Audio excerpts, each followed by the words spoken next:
Salam dan bahagia. Bapak Ibu guru hebat yang berada di seluruh Nusantara, perkenalkan nama saya Jimo, calon guru penggerak Angkatan 7 SMP Negeri 2 Sumowono Kabupaten Semarang. Pada kesempatan ini, saya akan menyampaikan aksi nyata modul 1.4 Budaya Positif.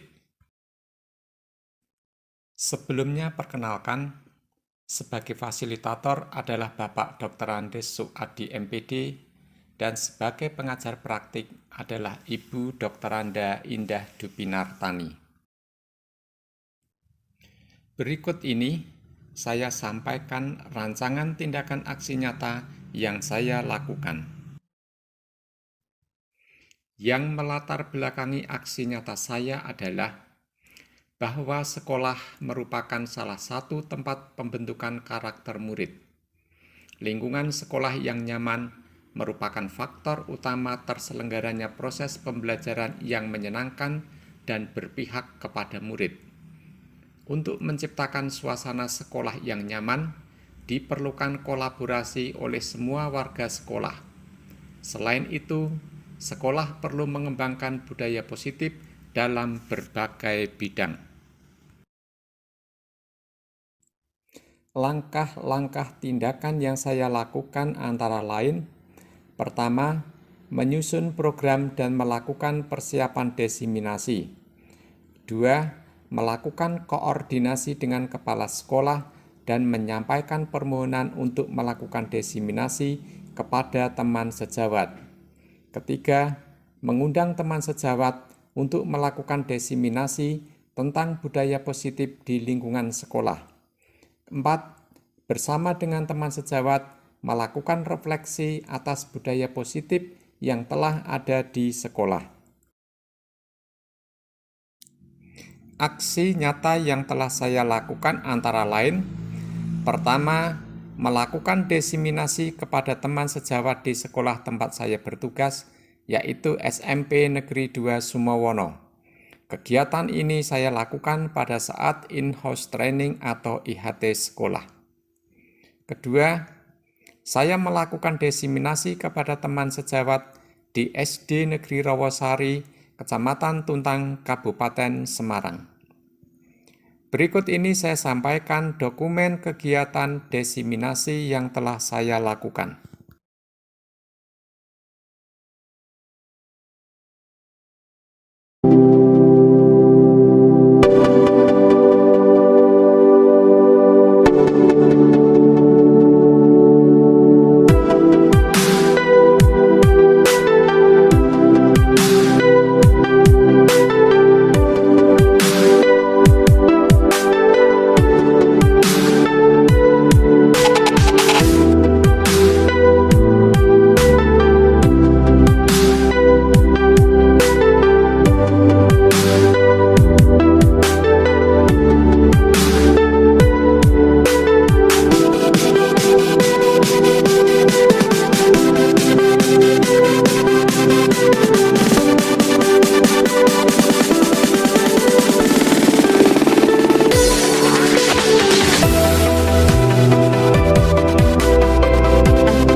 Tindakan yang sederhana saja. Sebagai contoh,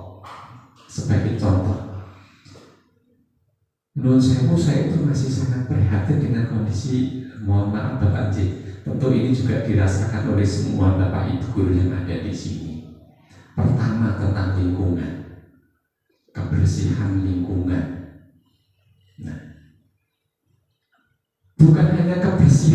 lingkungan secara fisik saja, termasuk kebersihan, mohon maaf, anak-anak didik kita. Nah, maka ketika pagi saya ada kesempatan ikut mendampingi menyambut anak-anak di depan sana, saya sering tanya, yo mau adus ora gitu. Nah, banyak sekali anak yang secara jujur mengatakan boten pak, boten pak gitu. Iya, itu banyak faktor memang, banyak faktor memang. Nah, pertanyaan itu hampir setiap kali saya mengajar pendidikan agama Buddha, mohon maaf, selalu saya tanyakan kepada anak-anak saya. Yang selalu menjawab pertanyaan saya sudah mandi atau belum, yang selalu menjawab belum, itu pertama Roni. Betul ibu, saya tuh tak tanya, nan, itu seorang boten pak, lah ngopo kok ratus, korina kok pak. Lah mau tani jam piro? Jam 6:30 pak. Lah kok bisa nanti tani 6:30? Mau dalu begadang pak. Hampir setiap malam bapak ibu begadang. Beberapa minggu yang lalu saya tanya, begadang sampai jam berapaan? Sampai jam 3 pak. Lah mau apa? Dadosi reok. Jadi katanya baru merehat reok pak. Nah itu betul begitu, anak didik saya itu luar biasa. Nah, hal yang seperti ini yang mohon maaf kalau saya bertanya hanya dalam bentuk ya guyonan itu, tetapi ini sesungguhnya menjadi satu keprihatinan yang luar biasa bagi kita. Nah, ini dalam hal kebersihan. Nah, yang kedua Bapak Ibu refleksinya, saya percaya bahwa murid adalah pribadi yang unik, yang memiliki potensi, minat, bakat, dan karakter masing-masing. Murid adalah generasi penerus bangsa yang harus dituntun dan dikembangkan sesuai dengan potensi dan kodratnya. Saya yakin Bapak Ibu guru juga melakukan hal yang sama. Apalagi Bu Seba selaku guru BK. Pasti lebih mengenal karakter peserta didik. Nah, kalau saya mohon maaf karena murid saya itu hanya beberapa, saya ngajar hanya paling banyak itu 3 anak. Jadi saya hampir tahu persis kondisi anak didik saya. Sampai orang tuanya kerja apa, pulangnya setiap hari apa, sangune piro, nak sarapan di mana, hampir saya paham. Mohon maaf, ada satu anak semanding gitu Bapak. Ini ya tak pikir ya cukup memprihatinkan, tetapi anaknya memang pendiam. Saya tanya, pertama dulu saya kaget, katanya itu kaget, betul-betul kaget. Tak tanya, nah, Mae kerja apa nan? Jawabnya, di Semarang Pak. Kerja apa? Di rumah tangga. Bapak kerja apa nan? Boten ngertos Pak. Tak kerja. Saya penasaran. Tak kerja. Dan Bapak di mana? Boten ngertos Pak. Semakin saya penasarannya, saya sudah tidak tadi ngaling-ngaling. Betul, saya sudah tidak tadi ngaling-ngaling karena saya hanya sambil guyonan itu, dan saya lihat dari 2 pertanyaan itu anaknya tidak ada rasa apa ya, tersinggung atau apa, dan saya lebih enak menjawab mempertanyakan itu. Ya Bapak Islamnya mau saya tanya begitu. Oh, lo niku ket alit boten ngertos Bapak kok Pak. Bapak sinten kula niku mboten ngertos. Betul tapi Mbak Siva mungkin tidak tahu nih. Ada itu anak Semani. Nah, ibunya itu katanya kerja di Semarang. Tak tanya, lah ibunya kalau pulang setiap berapa hari nak?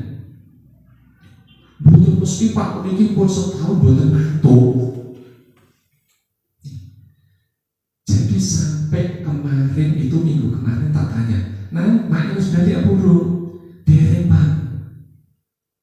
Jadi sudah beberapa tahun katanya hanya kerja di Semarang, tapi bertahun-tahun tidak pulang. Nah ini anak Semadi, anak kelas 8. Ada lagi yang unik Bapak Ibu, kelas 7 Putri, anak Candi sini. Kebetulan ibunya itu dulu murid sini, saya tahu persis. Nah, saya tanya, Dok, sama ini piro? Sedos ribu Pak. Wis entek nggih jenjang. Dereng. Nah, lah kok ora diteki? Kula tabung Pak teng griya. Lah iki apa? Nggih, ngiji kaki kebutuhan Pak gitu. Tak tanya meskipun baru kelas 7. Sampeyan sok harus kendina. Mboten neruske Pak. Lah apa kok ora neruske? Ajeng derek mae kerja. Kerja apa? Nggih kados mae teng rumah tangga. Lho, sik Duk, sik. Apa sampeyan ora pengin neruske? Apa sampeyan ora pengin kerja sing kepenak sing gajine gede? Mboten Pak. Ora sing kados make mawon pun cukup. Itu betul Bapak Ibu. Pun cukup. Tak tanya lagi, saya penasaran kalau jawabannya seperti itu. Apa sampeyan ora kepengin sonak gede, duwe omah sing apik, itu megah? Mboten Pak. Kula pengen rumah sing sederhana mawon teng desa niku sapi. Itu betul Bapak Ibu. Anak kelas 7 anak Candi sini. Jadi seolah-olah dia sudah tidak punya angan yang lebih tinggi. Tetapi ini terus coba saya motivasi, terus saya sontek dengan motivasi-motivasi seperti itu. Nah, di sisi lain Bapak Ibu ada satu anak yang mungkin selama ini kita anggap sebagai gangsternya SMP Negeri 2 Semowono gitu.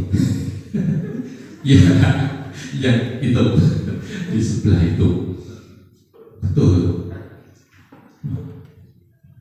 Bapak Ibu, kemarin Mas ketika pelantikan di Gua Jepang itu anak itu kan jalan paling belakang sendiri ya. Nah demi ya, saya dampingi sampai tak rangkul perjalanan hampir dari Gua Jepang sampai Malang, sambil tak ajak ngobrol. Ternyata apa yang dia rasakan, apa yang dia ada di dalam anak dia keluar semua. Sampai satu hal yang membuat saya cukup ternyuh Bapak Ibu. Jadi kemarin ikut study tour itu sebagian besar untuk membayar study tour itu uangnya sendiri, hasil dia jualan ikan secara online. Nah, itu dan tidak perlu saya sampaikan secara detail, tapi itu yang dia lakukan. Maka kalau kemudian mohon maaf selama ini kayak gangster itu ya, saya secara pribadi setelah mengetahui apa yang dia ungkapkan itu ya maklum. Nah, Bapak Ibu yang saya hormati, anak-anak yang seperti itu, apakah kemudian kita tidak berhak untuk memperoleh masa depan yang lebih baik? Kan tidak. Itu tetap harus kita berikan pelayanan sesuai dengan, ya mohon maaf, boleh saya mengibaratkan, memang sulit Bapak Ibu, karena yang kita hadapi banyak. Tetapi kalau boleh saya mengibaratkan, kita itu harus seperti apa itu, pemilik rumah makan, penjual nasi. Kalau di wilayah itu yang disukai masyarakat itu dengan rasa yang pedas, meskipun kita tidak suka dengan rasa pedas, apa yang akan kita jual? Kan tetap masakan yang pedas.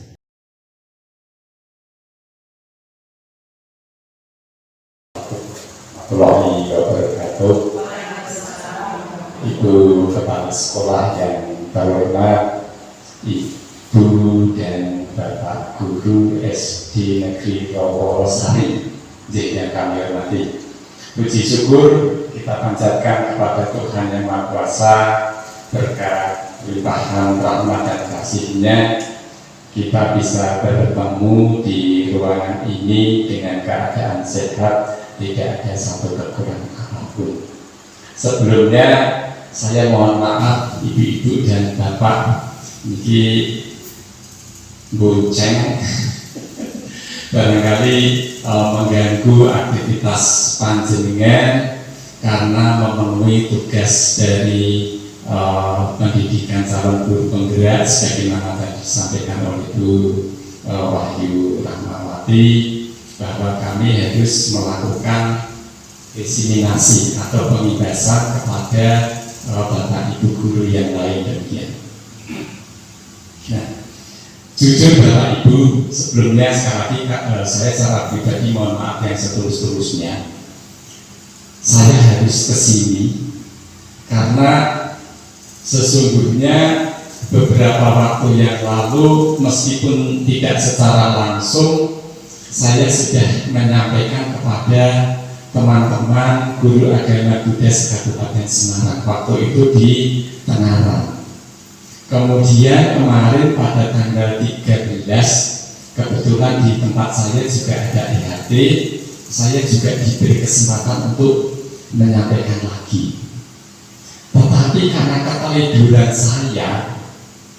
saya tidak membaca secara detail juknisnya, tidak saya videokan Bapak Ibu. Jadi hanya video, foto-foto gitu saja. Sehingga mau tidak mau ini remedi. Sehingga mohon maaf, sekali lagi mohon maaf yang setulus-tulusnya. Ini kami ikut repoti panjenengan yang mungkin nanti seharusnya sudah waktunya mundur, mungkin agak tertunda. Sekali lagi kami sampaikan terima kasih kepada Ibu Kepala Sekolah, kepada Bapak Ibu Guru di SD Rowosari ini, khususnya kepada Bu Wahyu ini yang sudah memberikan kesempatan kepada saya untuk ikut dompleng di sini. Nah, sebelumnya mohon izin saya perkenalan Bapak Ibu karena baru kali ini kita ketemu Ini nama saya Jimo Bapak Ibu. Karena saya juga asli orang Tisok. Ada, ya adanya Jimo, Jiem, itu Jito, Jiono, itu saudara-saudara saya. Betul Bu, ini Jimo. Ini sesuai dengan kondisi saya Ibu. Nah, sesuai dengan kondisi saya. Ji itu siji, Mo itu 5. Betul, karena saya anak nomor 5. Saya anak nomor 5 dan adik saya masih 3. Jadi saya 8 bersaudara. Nah, ada lagi Ji itu siji, Mo itu manunggaling rasa. Manunggaling rasa antara papi dan mami. Karena saya wong desa dia antara bapak dan sibuk gitu. Manunggaling rasa antara bapak dan sibuk, nah jadi seperti ini. Iya. Nah, ini Bapak adalah fasilitator. Kebetulan saya dan Bu Wahyu ini satu kelas. Kalau yang ini Bu Indah, ini barangkali pernah kesini untuk pendampingan. Nanti bulan Februari akan ada pendampingan lagi Bapak Ibu, pendampingan yang kedua. Nah, ini saya kemudian saya tinggal di Sumowono Bapak Ibu. Nanti kalau sewaktu-waktu ada yang pindah Sumowono, monggo katuran ke tempat saya di seberang alun-alun Sumowono. Tetapi saya asli dari Kaliwungu. Kaliwungu dulu kecamatan Susuan, sekarang sudah kecamatan sendiri. Ini sekilas tentang saya Bapak Ibu, dan selanjutnya kalau tadi Bu Wahyu sudah menyampaikan tentang 5 posisi kontrol. Saya mulai dari ini, tentang budaya positif. Budaya positif itu adalah suatu kebiasaan yang bernilai baik. Nah, tetapi untuk mewujudkan budaya yang positif itu tidak semudah membalikkan telapak tangan tentunya Bapak Ibu. Dibutuhkan proses yang lama, proses yang berkesinambungan terus menerus. Budaya positif itu seperti apa? Banyak Bapak Ibu, banyak sekali. Contoh, kalau tadi di sini saya melihat di tiap-tiap meja siswa ini ada bacaan doa-doa seperti ini Budi. Ini kan selalu dibaca setiap hari, setiap pagi. Nah, kalau di tempat saya itu juga ada pagi itu Asmaul Husna untuk siswa-siswi yang beragama Islam. Kemudian untuk siswa-siswi yang beragama Buddha juga ada kegiatan doa pagi. Untuk yang Kristen, Katolik juga sama. Demikian pula yang penghayat kepercayaan. Jadi di tempat saya itu sungguh luar biasa Bapak Ibu. Ya, Islamnya banyak, Buddhanya ada, Kristennya ada, Katoliknya juga ada, penghayat kepercayaannya juga ada. Semua ada gurunya, termasuk penghayat kepercayaan juga ada yang mengaku. Nah, ini untuk mewujudkan budaya positif, kaitannya dengan apa itu namanya kerohanian, kaitannya dengan keagamaan, itu juga tidak mudah. Ini perlu proses dan terus menerus. Nah, itu untuk anak. Apakah budaya positif itu juga hanya berlaku untuk murid atau anak saja Bapak Ibu?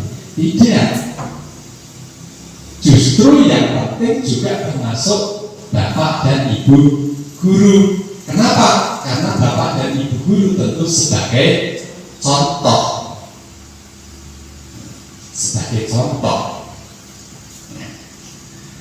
Ada aturan, ada tata tertib.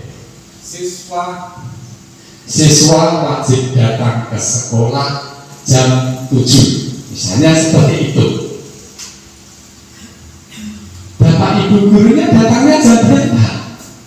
Apakah jam 7:15 ataukah jam 7:30? Tentu kan tidak.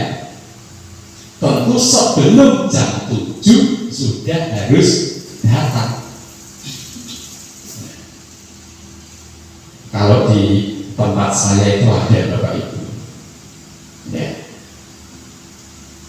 Aturannya kan absen itu jam 7 ya. Jam 7. Ada yang jam 7 belum datang, tetapi dicek absennya belum, sudah absen. Ya, ada itu. Kalau di sini saya kira tidak ada. Oh, ada. Tidak ada, saya tidak ada. Itu. Nah, sebagai contoh. Gitu. juga teman-teman saya Bapak Ibu. Nah, ada aturan. Pada saat kegiatan pembelajaran, semua warga sekolah tidak boleh keluar, tidak boleh jajan di luar lingkungan sekolah. Begitu jam 7, pagernya dikunci dan tidak bisa masuk. Begitu muridnya masuk, gurunya keluar. Nah, ini kadang juga menjadi keprihatinan bagi kita semua. Kalau di sini saya tidak ada. Nah, jadi seperti itu. Maka hal-hal seperti ini kelihatannya sederhana, sepele, tetapi perlu ditanamkan sejak dini dan itu harus terus menerus. Ini karena ini juga sudah tertuang di dalam standar nasional pendidikan.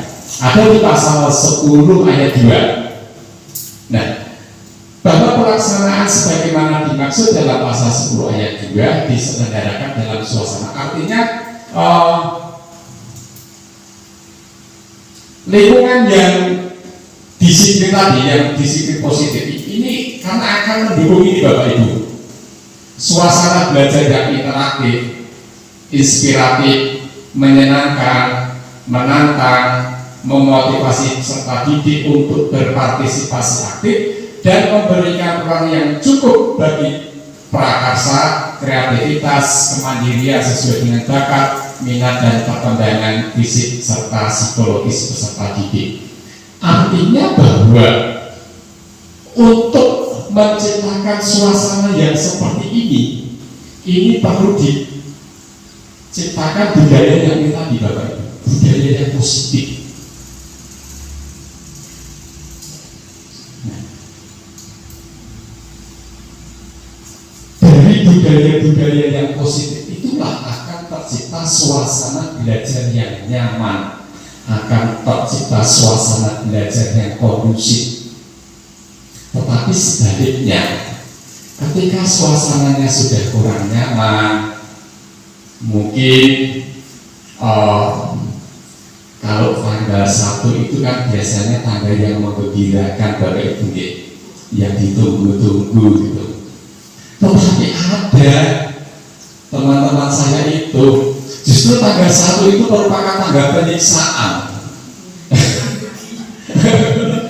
Iya, justru tanggal 1 itu menjadi tanggal penyiksaan. Untuk sana sekian, untuk sini sekian, untuk sini sekian, untuk situ sekian, sini sudah 0. Nah, itu masih bagus Bapak Ibu. Nah, masih bagus itu. Ada yang tanggal 1 udah bingung. Ini orang boleh tumbuhan ngendi. Nah, ini Bapak Ibu. Maka ini harus kita ciptakan. Nah, berikutnya Bapak Ibu, menyambung dengan yang disampaikan oleh Bu Wahyu tadi. Ini masih erat hubungannya dengan budaya positif. Selama ini ada miskonsepsi. Kalau bahasa Jawanya mungkin salah kaprah seperti itu, gitu. Ada miskonsepsi. Yang pertama, ilusi guru mampu mengontrol murid. Nah, selama ini mungkin kita bisa berpendapat, kita bisa beranggapan bahwa kita sebagai guru itu bisa mengontrol, bisa mengendalikan murid. Tetapi sesungguhnya yang mengontrol, yang mengendalikan seseorang, yang mengontrol dan mengendalikan murid, ya mereka sendiri. Mereka sendiri. Nah, coba sekarang begini Bapak Ibu, kita membuat eksperimen. Nah, kita membuat eksperimen. Nah,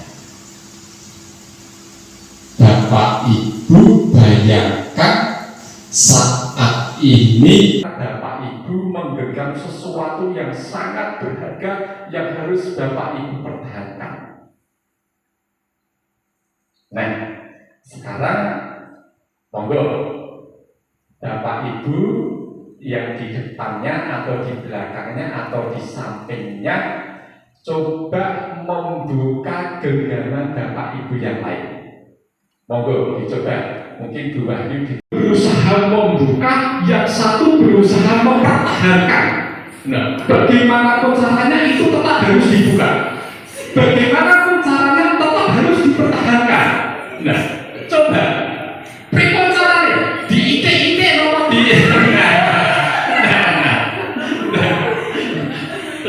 Pripun? Terbuka Bu. Ada yang terbuka, ada yang mau terbuka, ada yang tidak terbuka. Nah, yang diide-ide akhirnya terbuka. Sing kencang Bu Sinten? Bu Citra. Wah, Bu Sinten. Nah, ternyata tidak kuat membuka genggamannya.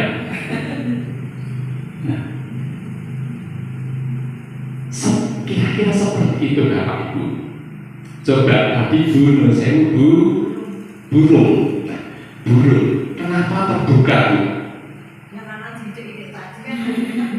Karena diide-ide akhirnya lepas. Nah, tetapi yang melepaskan sesungguhnya siapa? Burung sendiri. Tidak tahan gitu. Yang melepaskan akhirnya sesungguhnya diri sendiri. Nah, jadi karena buah itu kuat kencang, nah, tidak bisa lepas. Seandainya tadi ini rada teman, mungkin lepas juga. Lepas juga. Nah, tetapi ini tadi lepas karena diide-ide, karena dijiwe dan sebagainya. Itu sesungguhnya yang melepaskan adalah diri kita sendiri. Iya, sama Bapak Ibu, kita itu memaksa anak untuk mengerjakan sesuatu, misalnya anak-anak suruh membersihkan lingkungan, gitu, suruh nyapu, suruh ngepel dan lain sebagainya. Dipaksa, jadi aku yo kesel, jadi aku yo megah.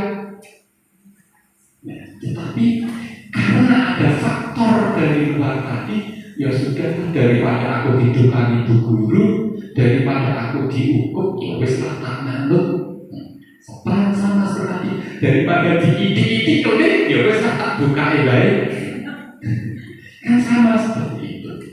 Maka sesungguhnya ini Bapak Ibu, ini hanya ilusi yang menentukan kita melakukan sesuatu atau tidak melakukan sesuatu sesungguhnya adalah diri kita sendiri. Yang kedua Bapak Ibu, ilusi bahwa semua penguatan positif, efektif dan bermanfaat. Sama. Kita jadi guru itu keren. Kalau dulu ketika saya SD itu ada seorang guru yang memang ditakuti. Nah, ya, ditakuti termasuk saya itu takut Bapak Ibu. Takut. Kenapa? Karena katanya sakti. Katanya sakti. Nah, ada muridnya yang mengerjakan itu nyontek atau turun temannya tahu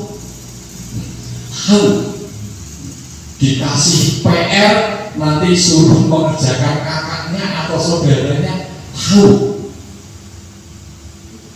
Ya, Bapak Ibu merasakan tidak? Oke, Bu Wahyu ada muridnya yang kalau mengerjakan ulangan nyontek tanpa melihat ekor-ekor besok apa tidak? Dari gerak-geriknya itu sebenarnya sudah tahu. Nah, sehingga dipaksa seperti apapun, ya sesungguhnya ini Ini sesungguhnya hanya ilusi. Hanya ilusi. Maka bagaimana untuk biar ini tidak menjadi ilusi? Ya harus kita merubah pola pikir. Yang ketiga, Bapak Ibu, ilusi bahwa kritik dan membuat orang merasa bersalah dapat menguatkan karakter. Kalau kita itu iso nyengeni bocah, bisa menghukum bocah, gitu. Misalnya anak tidak ikut upacara atau anak datangnya terlambat, suruh upacara sendiri atau hormat kepada bendera selama 30 menit. Apakah kemudian anak itu menjadi tertib, menjadi disiplin? Tidak. Justru tambah jengkel. Tambah jengkel. Misalnya anak datang terlambat, tidak ikut upacara, kemudian suruh hormat pada bendera merah putih 30 menit, ditonton oleh teman-temannya. Ini tidak bisa menguatkan karakter, tidak bisa membuat karakternya lebih kuat, tetapi justru akan ya itu tadi, mentalnya down, sakit hati, dendam, dan lain sebagainya. Saya masih ingat dulu ketika saya SMA, Bapak Ibu. Dulu SMA itu saya sebenarnya tidak terlambat. Sebenarnya tidak terlambat karena pagi-pagi ada teman yang datang waktu itu belum mengerjakan tugas, datang ke tempat kos-kosan saya, nyontoh mengerjakan tugasnya. Akhirnya dapat sampai ke sekolah terlambat, lari keliling lapangan, Bapak Ibu. Seumur-umur disaksikan tanda tangan satu kelas, ketua OSIS dihukum lari keliling lapangan. Ini betul ini Mas, mentalnya betul-betul dan sampai sekarang masih teringat itu. Maka ini sesungguhnya hanya ilusi. Yang terakhir, ilusi bahwa orang dewasa memiliki hak untuk memaksa.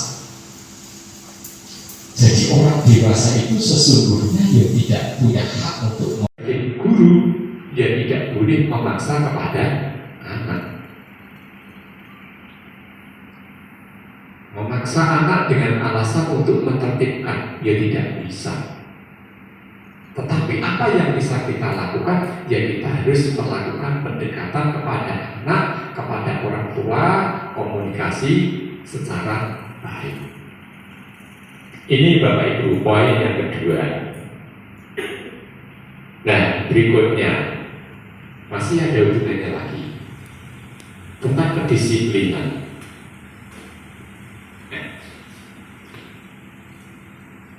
Yang namanya kedisiplinan ini erat hubungannya dengan yang pertama tadi, budaya positif.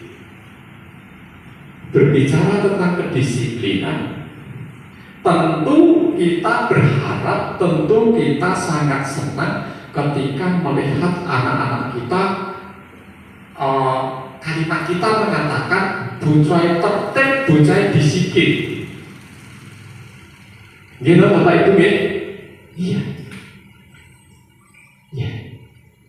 Tetapi sesungguhnya yang namanya disiplin ini Bapak Ibu, menurut Ki Hajar Dewantara, di mana ada kemerdekaan, disitulah harus ada disiplin yang kuat. Sesungguhnya disiplin itu bersifat sedisiplin, yaitu kita sendiri yang mewajibkan kita dengan sekeras-kerasnya. Tetapi itu sama saja, sebab jika kita tidak cakap melakukan sedisiplin, wajiblah penguasa lain mendisiplinkan diri kita. Dan peraturan demikian itulah harus ada dalam suasana yang merdeka. Ini Bapak Ibu yang perlu kita garis bawahi, dalam suasana yang merdeka. memaksa. Kita sebagai guru ya tidak boleh memaksa kepada anak. Memaksa anak dengan alasan untuk menertibkan ya tidak bisa. Tetapi apa yang bisa kita lakukan? Ya kita harus melakukan pendekatan kepada anak, kepada orang tua, komunikasi secara baik. Ini Bapak Ibu poin yang kedua. Nah berikutnya masih ada hubungannya lagi tentang kedisiplinan.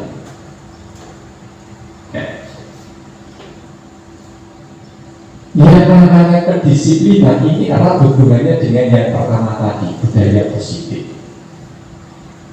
Berbicara tentang kedisiplinan, tentu kita berharap, tentu kita sangat senang ketika melihat anak-anak kita kalimat kita mengatakan bocah tertib, bocah disiplin. Gimana Bapak Ibu ya? Iya. Tetapi sesungguhnya yang namanya disiplin ini Bapak Ibu, menurut Kiai Jatiwandono, di mana ada kemerdekaan, disitulah harus ada disiplin yang kuat. Sesungguhnya disiplin itu bersifat self-disiplin, yaitu kita sendiri yang mewajibkan kita dengan sekeras-kerasnya. Tetapi itu sama saja. Sebab jika kita tidak cakap melakukan self-disiplin, wajiblah penguasa lain mendisiplinkan diri kita. Dan peraturan demikian itulah harus ada dalam suasana yang merdeka. Ini Bapak Ibu yang perlu kita garis bawahi. Dalam suasana yang merdeka. Artinya, seseorang bisa disiplin itu ada dua faktor. Faktor dari dalam diri sendiri dan faktor dari luar dirinya sendiri.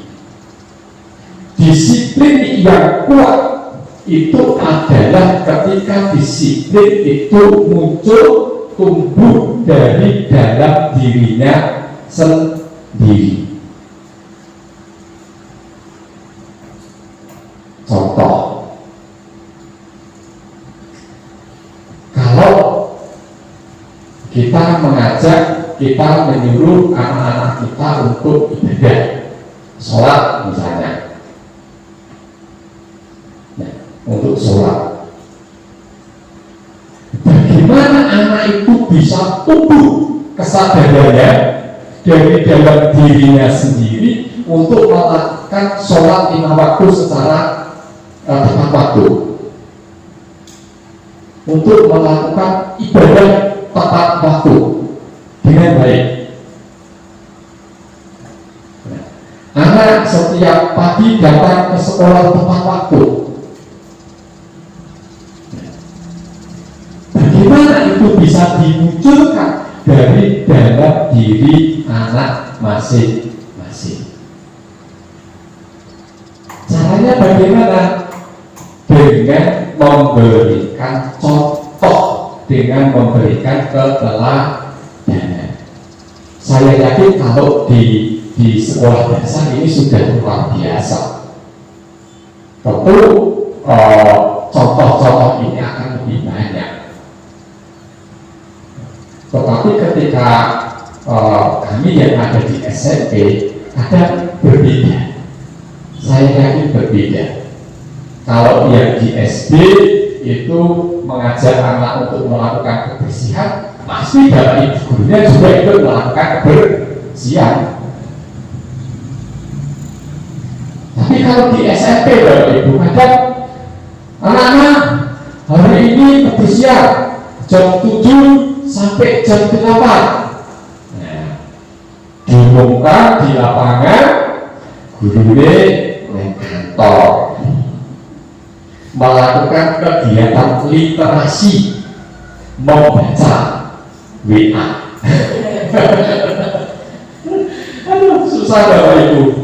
Maka kadang terjadi begitu jam 8 waktu kebersihannya selesai, anak-anak dikumpulkan lagi, yang berkumpul di lapangan mungkin tinggal 50%. Yang 50% kemana? Terlalu kreatif. Instingnya itu sudah main. Wah, ini kok berkebersihan biasanya orang pelajaran. Pelajarannya di lain tempat. Biasanya seperti itu Bapak Ibu. Maka ya harus didampingi, apalagi untuk anak-anak SD. Perlu pendampingan, diberi contoh, dituntut. Karena sesungguhnya tugas kita sebagai guru itu hanyalah menuntut dan mengarahkan. Menuntut dan mengarahkan. Yang menentukan dirinya sendiri, bukan kita. Yang menentukan itu dirinya sendiri. Saya punya contoh Bapak Ibu. Saya punya contoh.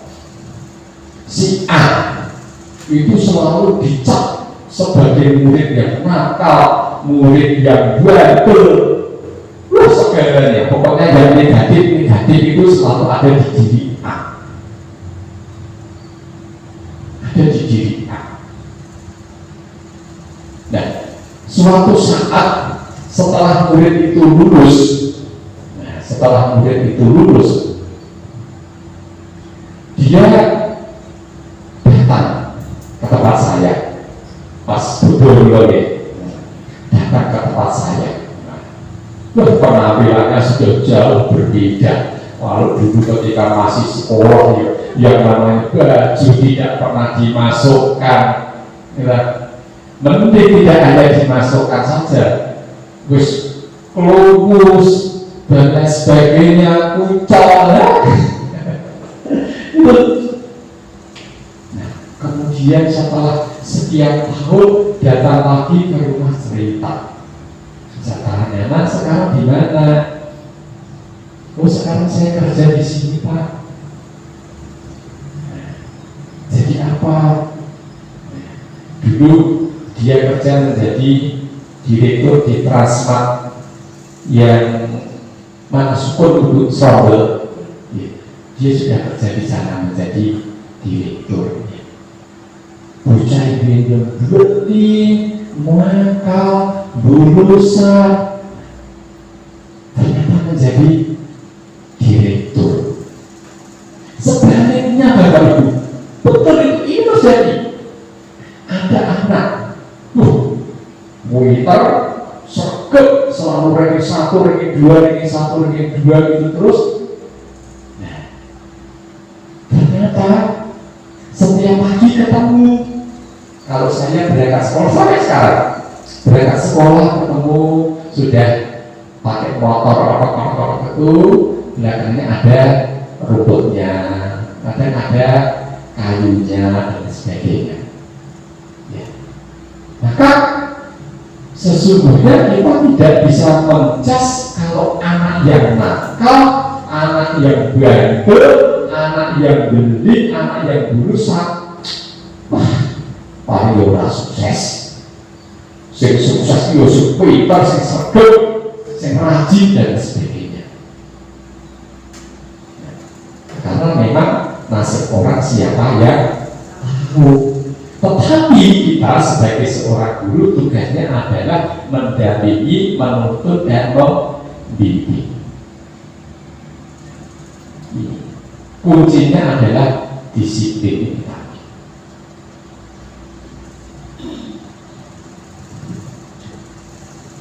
Sudah jam 2. Ini Bapak Ibu saya percepat. Ini juga sudah tertuang di dalam standar nasional pendidikan, tidak perlu saya sampaikan. Nah, ini Bapak Ibu yang perlu kita sampaikan. Ada 3 teori ini. Yang pertama teori motivasi, yang kedua hukuman dan penghargaan, yang ketiga restitusi. Yang pertama Bapak Ibu, teori motivasi. Seseorang itu melakukan sesuatu sesungguhnya didasari dari teori motivasi ini. Ada 3. Yang pertama, untuk menghindari ketidaknyamanan atau hukuman. Wah, saya setiap hari pengen datang ke sekolah sebelum jam 7 biar tidak ditegur ibu kepala sekolah.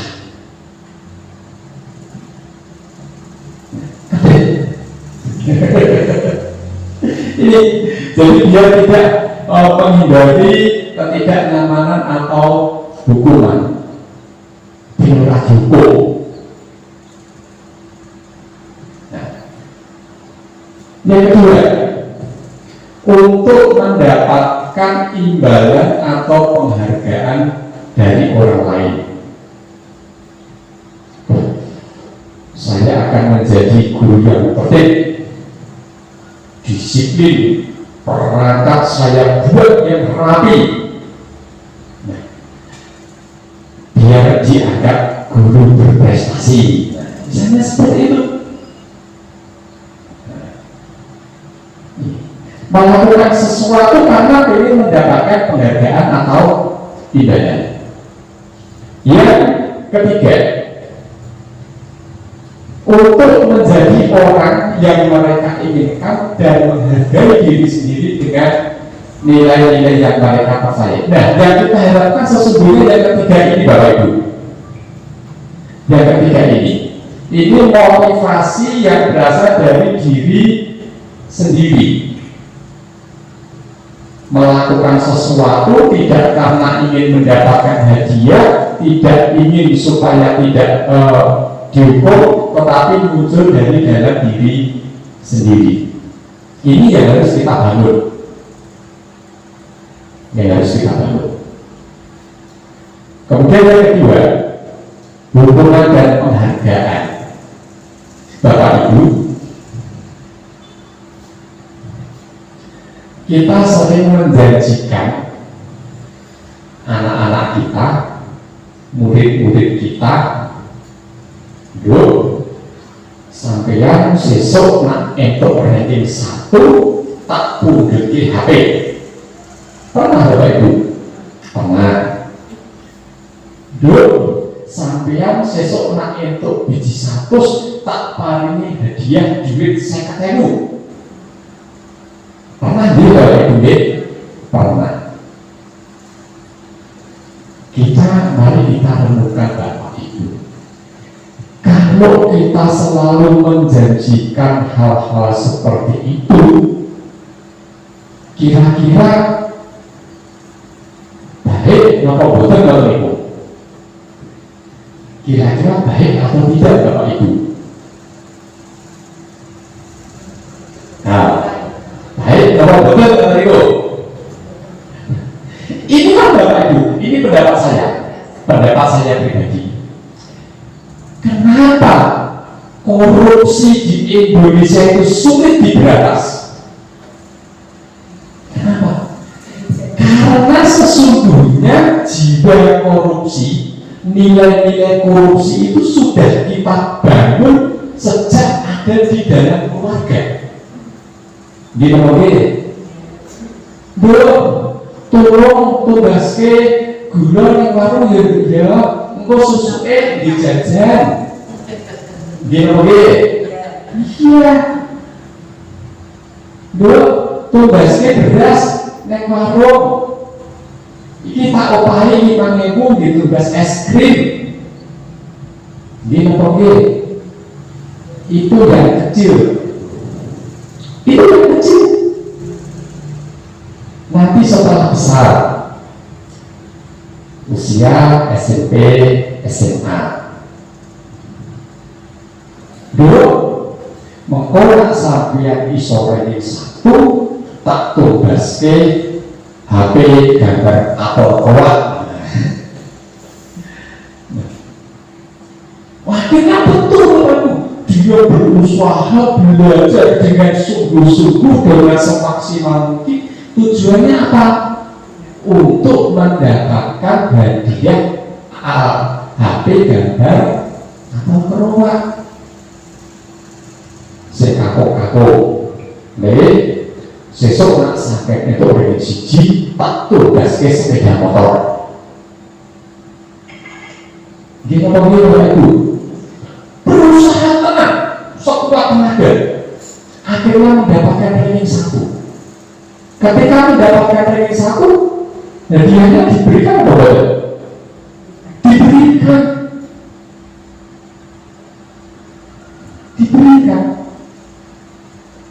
Nah, sudah naik sedikit, naik lagi, naik lagi. Bapak Ibu yang saya hormati, jika saya terpilih, akan saya bangunkan jalan raya ini. Jadi Bapak Ibu, janji. Itulah sesungguhnya berawal dari tadi, ya. Hadiah susu elek bojo kondit jajan, susu elek bojo kondit tuku es krim, dijanjeni tuku HP, janjeni tuku sepeda motor, dan seterusnya. Akhirnya bertambah terus. Inilah sesungguhnya Bapak Ibu, kita terlalu sering memberikan penghargaan, iming-iming kepada anak kita, baik anak sendiri maupun kepada murid. Tetapi sesungguhnya ini baik apa tidak? Baik. Tetapi mungkin perlu dirubah. Caranya mungkin perlu dirubah. Bapak Ibu. Contoh begini. Nah, tidak ada janji-janji di awal. Begitu pengumuman kenaikan kelas, langsung Bapak Ibu guru kelas masuk ke kelas sudah membawa hadiah. Ranking 1, 2, dan 3 langsung diberikan hadiah. Ini, dan ini. Jadi anak itu belajar bukan semata-mata untuk mendapatkan hadiah, tetapi hadiah itu didapat sebagai imbalan, sebagai penghargaan atas prestasinya. Dan itu saya yakin tidak akan membuat anak itu akan istilahnya itu jaga diri. Ini betul sekali Bapak. Ini yang perlu kita perhatikan.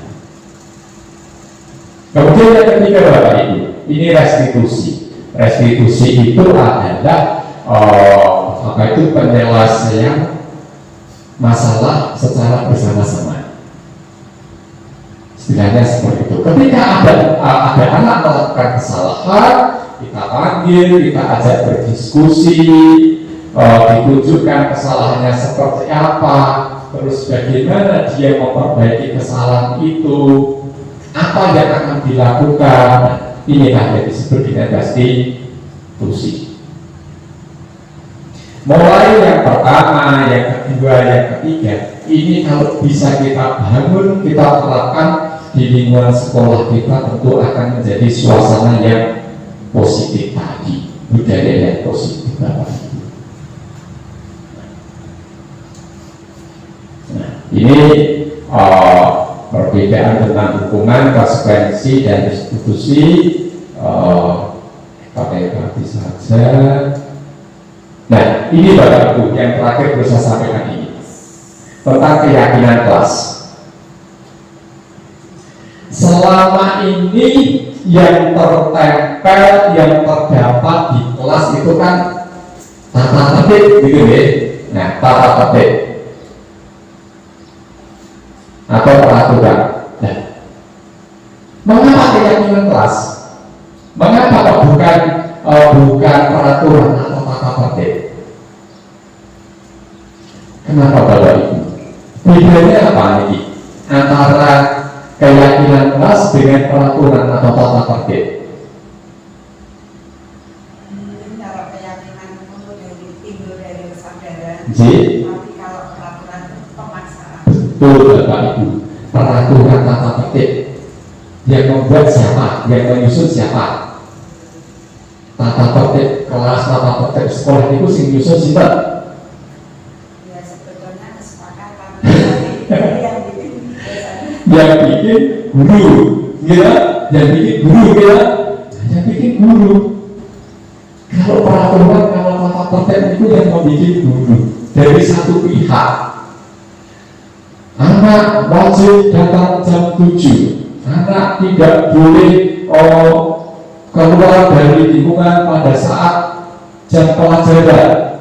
Anak wajib piket setelah jam pelajaran dan sebagainya. Itu tata tertib. Tetapi kalau di keyakinan kelas ini berdasarkan kesepakatan antara warga kelas itu, termasuk murid. Apa yang disepakati? Misalnya, nih, jujur dan mandiri. Misalnya, ini berpakaian rapi dan sesuai setiap hari. Ini kan tidak ada kata-kata pemaksaan, kata-kata penekanan gitu, tetapi ini adalah kesepakatan, keyakinan. Nah, ini yang membuat adalah anak sendiri menjaga kebersihan kelas dan sekolah. Kalau tata tertibnya kan bunyinya anak wajib piket setiap selesai jam pelajaran kan begitu. Nah, kalimatnya dirubah. Nah, menjadi menjaga kebersihan kelas dan sekolah, mengikuti dan mengerjakan tugas tepat waktu. Kalau tata tertibnya kan anak wajib mengerjakan tugas, yang tidak mengerjakan tugas dihukum 5.000 ya.